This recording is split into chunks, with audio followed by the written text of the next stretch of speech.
ወደ ሰላት አላሁ አክበር ብለን ሐርመን ከገባን በኋላ የምናደርገው የመክፈቻ ዱዓ ግዳጅ አይደለም፣ ተወዳጅ ሱና ነው።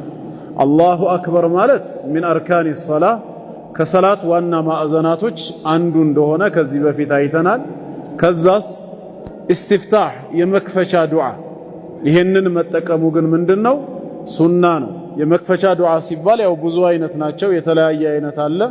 የተለመደው ለምሳሌ አንዱ ሱብሓነከ አላሁመ ረበና ወቢሐምዲክ ወተባረከ እስሙከ ወተዓላ ጀዱክ ወላ ኢላሃ ገይሩክ በማለት ሰውየው የመክፈቻ ዱዓ ያደርጋል። ይሄን ዱዓ ማድረግ ግዳጅ አይደለም፣ ሱና ነው። ማድረግ እየቻለ ሆን ብሎ ቢያልፈውስ ወደ ፋቲሃ ክልል ገብቶ ቢቀራ ሰላቱ ጎዶሎ ነው አይባልም። ይሄ ስላመለጠው ብቻ አጅርን ያጣል እንጂ ማለት ነው። አንዱ ሱና አልኢስቲፍታህ የመክፈቻ ዱዓ ነው።